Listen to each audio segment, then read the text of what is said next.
There's the garden. Looking pretty good. I gotta do an update.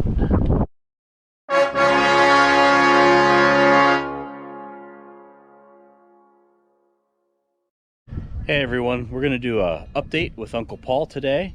I believe we're in early March now, and I don't remember the last time that we did an update. It's just been kind of busy. So we're gonna turn to here and see what Uncle Paul has going on in his garden.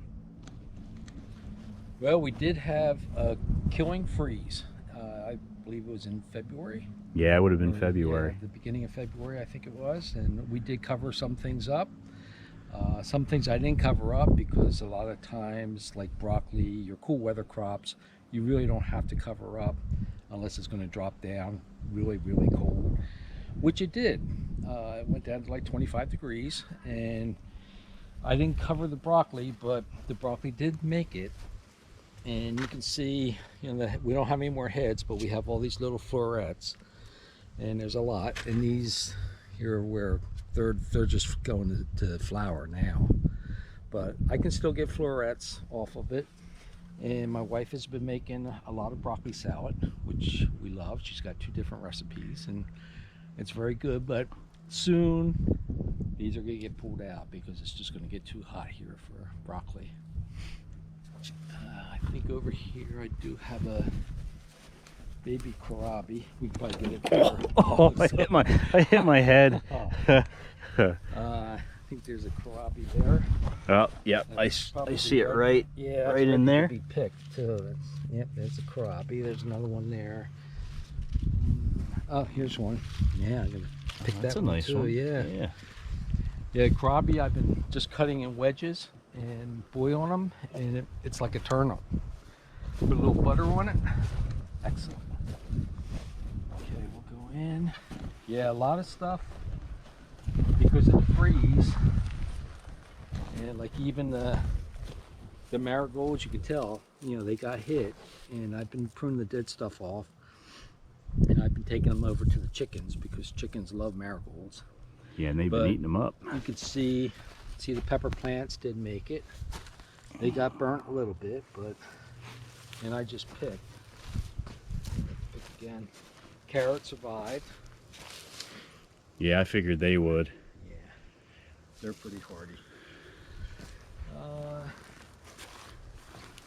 The lettuce is going to pretty much seed. Yeah. So this would be all bitter now, right? Yeah, like a bit bitter flavor. Yeah, I'll be pulling this stuff out, cleaning everything up. This is asparagus, which Hope just got. She got about 5 stalks of asparagus. She mixes it with her vegetables that she bakes in the oven. These are some more tomatoes that I covered up really good, and there's a lot of little babies in there. We lost the green beans, but they were pretty much done anyway. And the peas, which we're still getting a lot of peas. I think Hope did say they were slowing up, but there's still peas on there. And we're letting some get big, and I will dry them out and plant new seeds next winter probably. This is broccoli, which there's a head there, but I'm gonna have to pick that pretty soon. Yeah, I see it. And parsley's doing well. And I still got some beets left, which I think I'm going to make some chips with them and just experiment with beet chips. That's the dehydrated, right? Dehydrated, or I might put them in the oven or in the dehydrator. I'm not sure yet. Okay.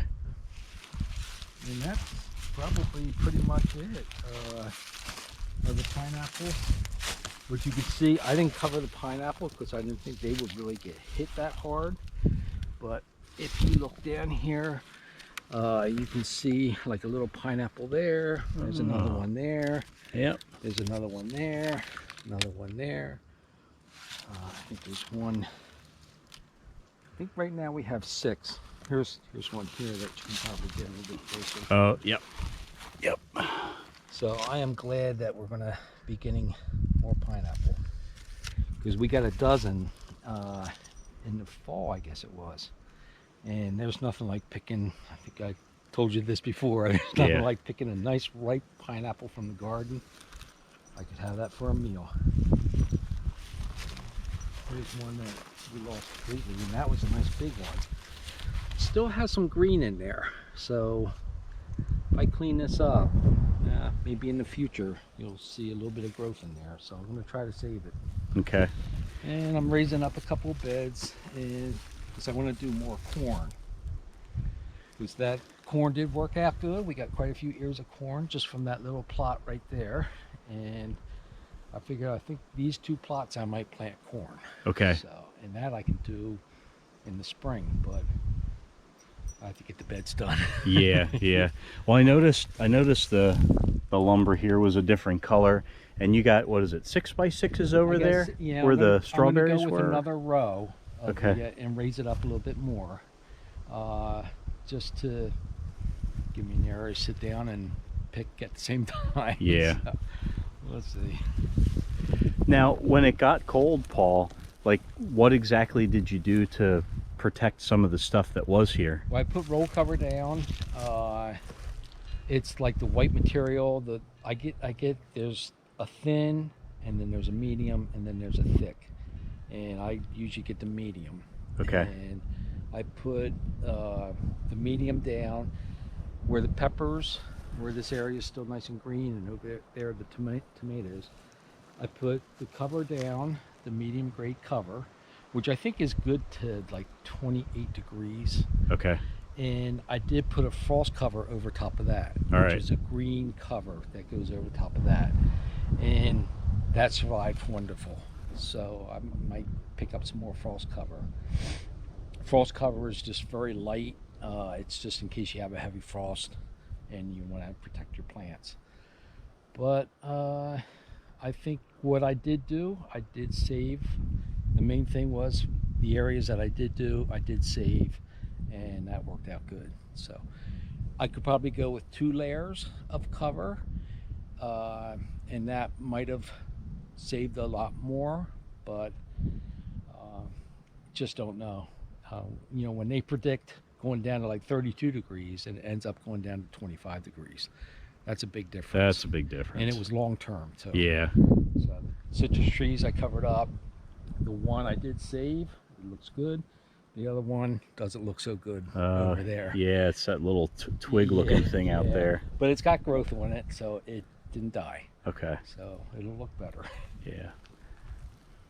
Yeah, I think, what was it, the freeze actually started somewhere around midnight-ish, one in the morning. Well, I know, because I went out about 1:30, and there was already frost on everything. Yeah, I think we had a good 6 hours or so of a good hard freeze. I went out around 11:30, and it was cold. Yeah. I didn't look at the temperature, but I would say it was really close to freezing. If not, it was already freezing. And then in the morning, I think the lowest temperatures hit about 6 a.m., 7 a.m. in the morning. Yeah. And it just dropped, and because nobody was saying 25 degrees. No, I thought when I looked it was 29, but I mean, you actually looked at the temperature outside. Well, I went by what the temperature was in Palmdale, which is just a little way south of us. Yeah. And they recorded 25. 25. And Arcadia also recorded 25. So okay. We're kind of in between there, closer to Palmdale, but we're inland more of Arcadia. So I figured it was around 25. Okay. And 25, 26, it yeah, doesn't make any it doesn't make a difference. Especially long term. I know the citrus, they had the irrigation on the citrus trees. So yeah. They had water flowing there and saved them. But I think some of those got hit pretty hard too. So. How often would you say a place like here in Florida gets hit with a freeze quite like that? We used to get a freeze every year. As long as I can remember, it would go down to like freezing or a heavy frost.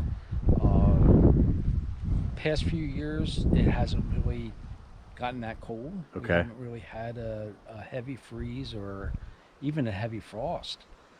This year we had a couple frosts, but they weren't that bad. And then we had this kill and freeze basically. Yeah, because we had, what was it, 2 nights in a row where it got to 32 like the one night, or right around 32. Yeah. And then the next night was the 25. Yeah, it got down to 25. I had stuff covered up, and I left it covered because I knew the next night it was going to even be colder than the night before. Yeah. And I was glad I kept it all covered. And there again, I wasn't sure because the one area had the frost cover, which is green. So during the day, it brings in the heat, but it stayed cool enough that day. I think the highs were only in the 50s. Yeah. So it stayed cool enough did. Where it was okay, and then that helped keep it the next night. Yeah, sometimes it can be a challenge, but that's all part of farming. It's either too wet or too dry, or too hot or too cold. That's right. So that's pretty much it. In addition to the garden, Uncle Paul also has some foodscaping that he does. So Paul, yes. Maybe you'd like to explain to us what foodscaping is. Well, foodscaping is where you have like your regular beds up against your house usually, or wherever. You place some vegetable plants in there just to have it close to the house. Maybe the animals won't get into it as easy. You might be able to keep it watered easier, and it just fills in some spots. But we got hit with a freeze here, and I lost a lot of the stuff in the garden and also up against the house. And usually the house, it's a concrete home, usually keeps things warm, but it went down to 25 degrees, so it was a hard freeze. But a lot of the stuff I cut back off the bed and gave it water, and so far the peppers are coming back. And we did have a little baby pepper on this plant here that I got off, but these are peppers. And then the tomatoes, they're producing, and I had all this stuff covered up with a roll cover, and you can see the tomato clusters on there.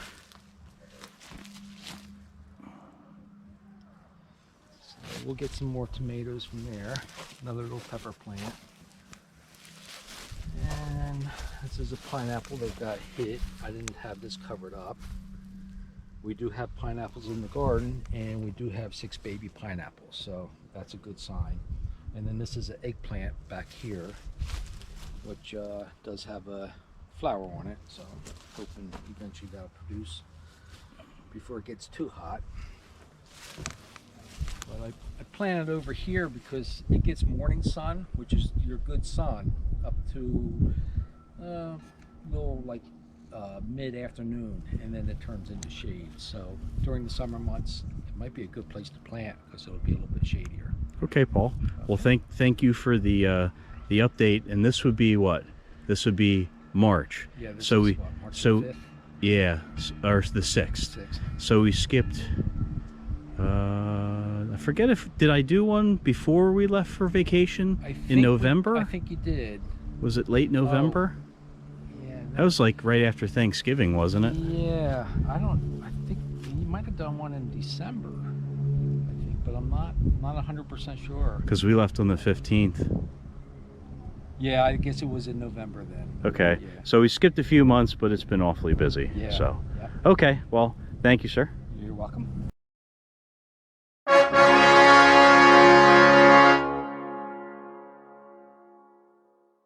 So that's pretty much it. Okie dokie. All right. I guess we'll go on to your what do they call that? What the foodscaping. We'll go on and look at your foodscaping next. So, all right. Well, we already looked at that though. Paul. Oh. Remember, I can okay. edit the film. Okay. So forget I said that. yeah. It's a good thing you can. I mean, edit. we don't have a time machine here, but it's amazing what you can do with a little editing. Yeah. So, all right.